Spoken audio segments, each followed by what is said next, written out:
Hello everyone, welcome to World of Pharmaceutics YouTube channel. Today in this video I am going to explain what are the factors affecting the drug absorption. But before going into the topic, I would like to explain few basics so that it would be easy to understand the topic. Now I am going to explain what is absorption and what are the routes of administration of the drug. What is absorption? It is defined as the process of movement of the unchanged form of the drug from its site of administration into the systemic circulation such as blood. The meaning of it is, for example, one of the patient had taken the tablet by the oral route and this tablet should show its action upon the heart. So, the tablet should not undergo any change while reaching the heart in between. So, after reaching the heart, the drug should undergo disintegration and show its action. And what are the routes of administration of the drugs? There are three types of routes. They are enteral route, parenteral route and topical route. Enteral route is of three types. They are buccal or sublingual, oral, rectal. Parenteral route. It is also three types. They are intravenous, intramuscular and subcutaneous. Topical route. It is also three types. They are transdermal, inhalational and ocular.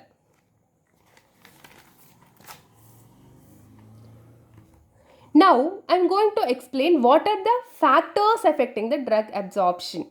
There are three types of factors. They are physicochemical factors, pharmaceutical factors and patient-related factors.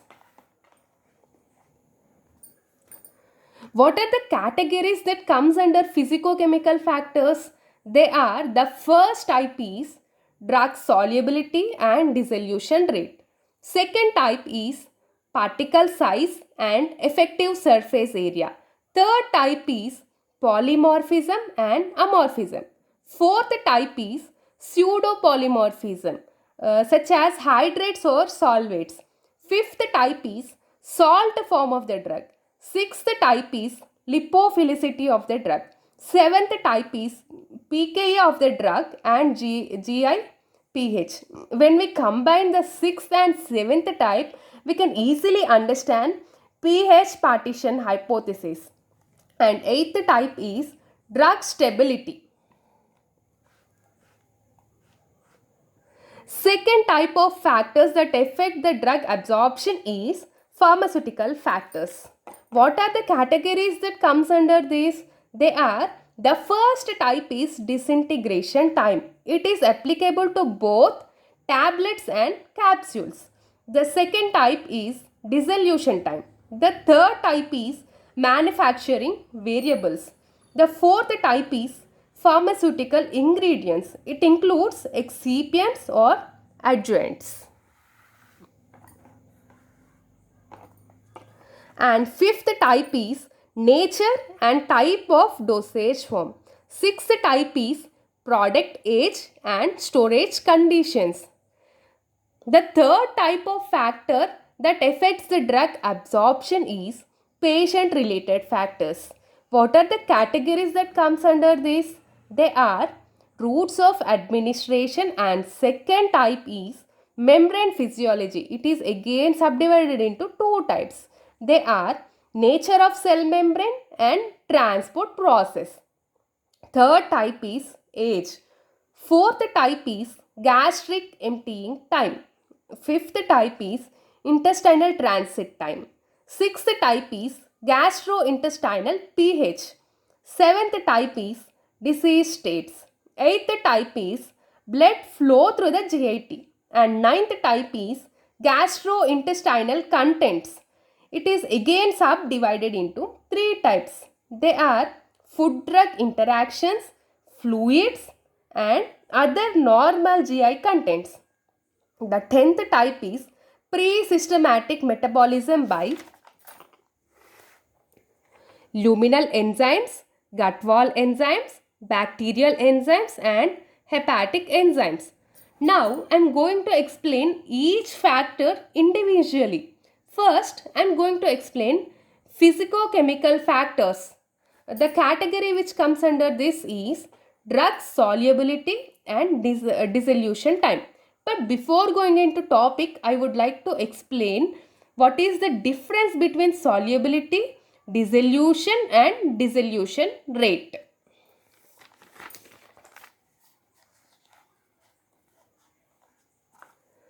What is dissolution? The process of solubilizing the substance in a given solvent. As we all know, for better absorption, the drug should be in the liquid form when compared to the solid dosage form. So, in order to achieve the better absorption, the solid dosage form is dissolved or solubilized in a particular solvent. And what is drug dissolution rate? It is defined as the amount of the drug that goes into the solution, such as liquid form, per unit time under standard conditions of temperature, pH, solvent composition and constant solid surface area. The meaning of it is, for example, in 100 ml of the solvent, you have dissolved 50 mg of the tablet. And how much amount from 50 mg of the tablet, how much amount of the drug is dissolved in the solvent per unit time under specific temperature, pH and solvent composition.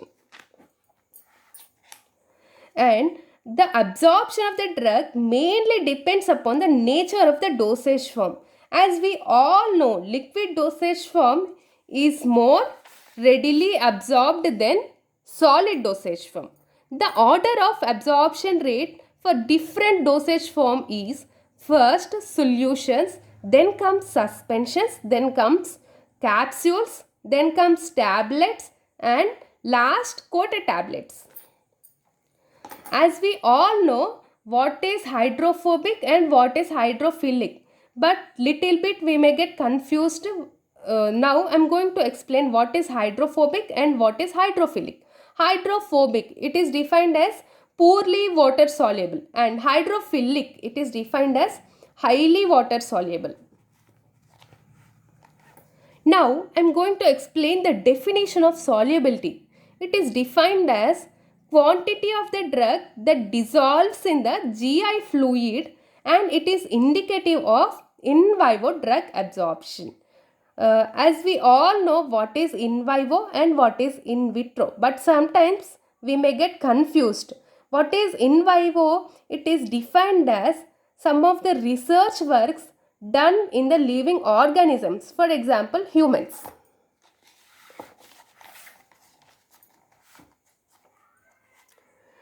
A drug is said to undergo appreciable bioabsorption if it exhibits aqueous solubility greater than 10 mg per ml at 37 degrees Celsius and pH ranging between 1 to 7.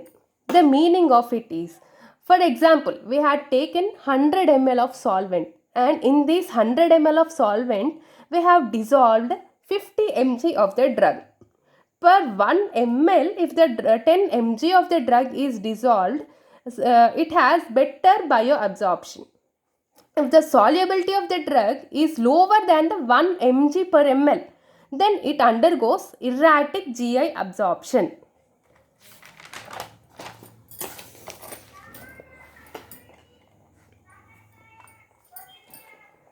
Now I am going to explain what are the rate determining steps for different routes of administration of the drug. For orally administered drug, the rate determining steps are rate of dissolution, rate of drug permeation through the biomembrane. For hydrophobic drugs and poorly water soluble drugs, dissolution is a rate determining step. The best example for this is griseofulvin and spironolactone. For the hydrophilic and highly aqueous soluble drugs, Permeation is the rate determining steps. The best example for this type is chromoline, sodium or neomycin. The main condition required for the absorption of the drug is the drug must be in aqueous solution form, and the absorption of the drug also depends on its aqueous solubility and dissolution rate. And permeation is the rate limiting step for hydrophilic drugs, and dissolution is the rate limiting step for lipophilic drugs. In my upcoming video, I would like to explain other factors individually. If you like this video, please like, share and subscribe World of Pharmaceutics YouTube channel for more videos.